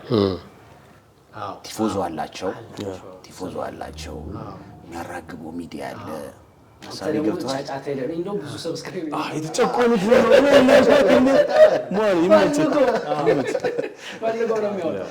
እውነቴን ነው የምልህ። እንደዛ ስትሆን ማለት ደስ ይልሃል። በቃ ምን አለው ምናምን ብለህ ታውቃለህ። ያፈመሳቸውም ዘፈኖች እኮ ሊኖሩ ይችላሉ። ቲም ውስጥ መዋል ሰምተዋቸው ገብቷል። እንደሱ እኮ ነው የምልህ። እኔ አሁን ያሰማኝ እኮ ሪትሙ ምናምን ነው በቃ ሌላ ነው። እኔ እንደውም እንዲህ ሲለኝ ሰምቼው ስለማላውቅ እንደው እንትኑን ለመስማት ጓጉቻለሁ እና ነገሩ እዚህ በጉራጌኛ መስመር ነገር ላይ ይገባል ላይ ነው አልኩ አንተ ፊት ሙዚቃ እና እንደሱ ይመስላል። ከሱ ውጪ ግን ምንድን ነው ታዲያ ሳይንስ አርጋ መስመሩ ላይ ነው እንትን አለ እኮ ወዲያው እና ተቻለች ሆነ መዋል ስላለ አሁን ከህግ አናልፍም። ይሄኔም አድራቂ ነኝ ባይዘው እየገባሁ ሰማል ባይዘው ያው እናወራለን አንዳንዴ እንዴ በጣም መዋሌ በጣም አፕሪሺየት የሚያደርገኝ ሰው ነው ስለሚለኝ ሰማለን። ያው አብረንም እንትን ኢቭን ምን እንደሚለኝ ታውቃ ምን አዲስ ነገር አለ በቃ ብዙ ነገር ጠብቃለሁ እና አንዴ እንደውም ብዙ ነገር ጠብቃለሁ ብሎኝ ምንም ነገር ከዛ በኋላ ፊውቸር እንደዚህ ምሰራው ስራ አልነበረም። የምሬን ነው የምልህ። እኔም አልጠብቅም ነበር። ብራዘር ጋር የኖክን ሙዚቃ በጣም ይተቻል እንግዲህ ወይ እንትን ይላል። ከዛ ሲሰማ እንዴ ይሄ ልጅ አሪፍ ነው እንዴ አለኝ ሰምተውና እኔም እንደዚህ እንደምትዘፍን እኮ አላቅም ነበር። እኔ ግን እኮ ደግፋለሁ ልሸቅ ማሪያ አፕሪሺየት የምደራረግ ባህላችንም ትንሽ እንትን ስለሆነ ባይዘው ሰውን አፕሪሺየት ስታረጋው ስትገፋው ሞላ ይላል። በውስጥ ይጽፍልኛል መዋል እግዚአብሔርን ነው በጣም ነው የሚገርመኝ። ይሞላል። አይ ውስጥህም ይሞላል። አሁን በእኔ በሙያዬም ነው የምልህ በራሴ በሙያዬም ማለት ገና ኢንፋንት ነው ትንሽ ነው ማለት ገና አልሰራውም። ያው አጠቃላይ ወደ 10 ምናምን ዓመት ብሰራም 14 ዓመት ምናምን ሆነኝ። ግን ቢሆንም ገብቶሃል ትልልቅ ሰዎች አሉ፣ ትልልቅ ባለሙያዎች አሉ። ግን ሲሉህ በቃ በርታ ሲሉህ በቃ የሌለ ሞራል ነው የሚሰጥህ። ሌላ ነገር ውስጥ ትገባለህ። ደግሞ ጥሩም ይሆናል፣ መንገዱም ጥሩም ይሆናል። ስትደጋገፍ ስትነጋገር ነው ብዙ እንትን የሚለው ለማለት ነው።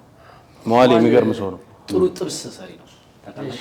መዋል ጥብስ ባይሰራ ነው በነገር ላይ እኔ እንትን አረጋችሁ ስንቴ ታውቃለህ። እኔ እና መዋል ግቢ በጣም ኖር ያለው የእድሜን ግማሽ አበዛ እንዳትሉ እቺ ግማሽ ግን የምሬ ነው የሆነ ቢያንስ ከ17 ዓመት በላይ አንድ ግቢ በቃ አብረን ያደግነው ማለት ትችላለህ። በጣም ዲሲፕሊን ያለው የጨዋ ልጅ እኔ በኩራት መናገር የምችለው ነገር ነውና ጥብስ አይደለም ሌላም ነገር ቢሰራ አይገርም ታዛዥ ልጅ ስለነበር በልጅነትማ ያው እንትን ነው እኮ አሁን ለምሳሌ እኔ አሁን መጀመሪያ ሚስቴን ያስደነገጥኳት በዛ ነው በምግብ ነው ማለት ሰርተ ነው መግባት ያለበት ባይዘው ከዛ በኋላ የሚቀርብልህ ምግብ በቃ ካንተ ከፍ ለማለት መሀል ላይ አሁን የስድስት ወር ምናምን አለኝ ያው አልሰራም ግን አሁን እጁ ሲቀየር እስቲ ካምፋየር ምናምን ላይ በቃ አይደለ እቤት አሁን እጁ ሲቀየር መደዳውን የሆነ ፍርፍር ትገባና ደግሞ ከፍ አድርገው ልትል ጨምሮ ትላለህ። ናይስ። በነገራችን ላይ በጣም ደስ ብሎኛል መዋል ስለመጣ። እኔ ብዙም ስለ ራሴ ማውራት አልወድም፣ ማንም ስለ ራሱ ማውራት አልወድም እውነት ለመናገር። በዚህ ልክ የተነሱትም ሀሳቦች በጣም እኔ ደግሞ አንድ ጊዜ ማንጋ ነው እንዳልክ ጋር ነው ያገኘሁና ስለ ህግ ባለሙያ መሆንህን የሚያወቅኩትና የዛኔም እኔ በጣም ክፉ ቀን ቢመጣ ብዬ ያስቀምጥኩት ነው መድኃኒዓለም። ለዚህ ነው እንደፈለክ የምትናገር ይላል አለ።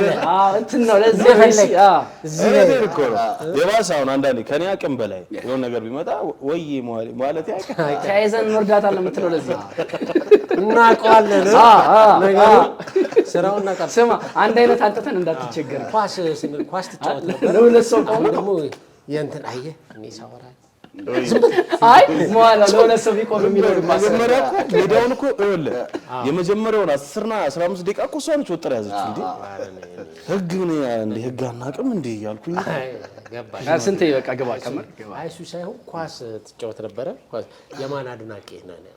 ኳስ ላይ ማንቸስተር ነው። እሺ ምን ሆነ? በፊትም ከኔ ከልጅነቴ ማንቸስተር በፊት እንደውም ሲመሽ ስኳር አድርገን ነበር የምናየው። እሱን ማለት እንቅልፍ እንዳይወስደን ስኳራን እየመጠጥን ነበር የምናየው እና ማንቸስተር አድናቂ ነኝ፣ ደጋፊ ነኝ። ጥሩ ሰው ማንቸስተር ደጋፊ ነኝ። ማንቸስተር ወርቁ፣ አርሰናል ወርቁ፣ ምንም ቼልሲ። ዛሬ ደግሞ ደርቢ። እኔ ደግሞ የኔ ጓደኛ ያገኘኝ ምን ነው ሰመርዬ፣ እኔ እኮ በጣም ተመችቶኝ ፊት ለፊቴ ቁጭ ብለህ ቼልሲ አሪፍ ነው። በነገር ላይ ማንቸስተራው ምን ነካው? አንተ የማን ደጋፊ ነህ? ቆይ ሰው የምታፋጥጠው የማን ደጋፊ ነህ? እኔ 54 ቀበሌ የአርሰናል ደጋፊ እኮ ነው። አርሰናል ያው ዘንድሮም አይበላም ማለት ነው። ይበላል ማለት አይበላም። ጥሩ ነው ግን ዘንድሮ ካልበላ ጥሩም ቼልሲ ተዘጋጅ። አይ ይበላል ዘንድሮ ግን እኔ ኖርማሊ ያው የሆነ ጊዜ ትዝ ይላችኋል ኦልሞስት 10 ጨዋታ እየቀረ 15 ነጥብ ነበር ከማንቸስተር ጋር ልዩነቱ ሆኖ ማንቸስተር ደርሶ የበላበት ዓመት ትዝ አይለኝም። ኢነሪ የነበረ ጊዜ ነው። ማንቸስተር ደርሶ በልቷልና ቅኔ እኮ ነው። ቅኔ ነው። አርሰናል ታሪክ እንደዛ ነው። ብዙ ተባለ። አይ ብዙ አጠብቁ። እውነት እኔም አርሰናል ደጋፊ ነኝ። ካልበላ ግን ማመን ዘንድሮ ግን ጥሩ ነው። በጣም ዘንድሮ ጥሩ ነው። ማንንም አርሰናል አሁን እንደሆኑ ገፍቶ ሄዳው ቀማ ተጫዋቾች በተለይ ጥሩ ሄደዋል። ክሪስማስ በኋላ ይከብደው ነበር። በእነሱ አርሰናል አሪፍ ሆኗል። እየመራ ነው። ፍቅር ሜዳ የሌለው ልጅ ሰፈር ውስጥ አሁን ስለ አርሰናል ሲያወራ በጣም ያሳያል። መጀመሪያ እስቲ አንከባለ እንደው መዋልዬ እንደው በስተመጨረሻም ማለት የምትፈልገው ነገር ካለ ማስተላለፍ የምትፈልገው መልዕክት ካለ? እሺ ቴንክ ዩ ያው ወንድሞቼ፣ አብሮ አደጎቼ፣ ጓደኞቼ እንደዚህ እንድናወራ እንድንጮት ስላላችሁ ስለጋበዛችሁኝ አመሰግናለሁ። ሌላው በቃ ማለት የተለየ ነገር የለውም በላይፌ ላይ ቤተሰቤን አመሰግናለሁ። አሁንም ያለው ላይፌም ያው ባለቤቴንም ደስተኛ ነኝ፣ አመሰግናለሁ። በህይወት ግን የሆነ አንድ ፕሪንሲፕል አለኝና ነገን አልፎ መኖር የሚል ፕሪንሲፕል አለኝ። ነገን አልፎ መኖር ማለት ያው ዛሬ ኑር ነው ትርጉሙ። ያው ነገ የምናውቀው ነገ የለም፣ ባይገበይ የለም። ነገ በዛሬ ውስጥ ነው የሚያልፈውና ጉድ አንድ ሰሞን ስለሆነ ነገን አልፈ መኖር ነው፣ አሁንም መኖር ነው፣ ሀምብል መሆን ነው፣ ደስተኛ መሆን ነው፣ መድከም ነው፣ መትጋት ነው፣ ፈጣሪ ደግሞ ይጨመርበት ነው። ሁሉንም ግን በህይወቴ ላይ እዚህ እስክደርስ ድረስ ያገዙኝን ሰዎች አመሰግናለሁ። ቴንክ ዩ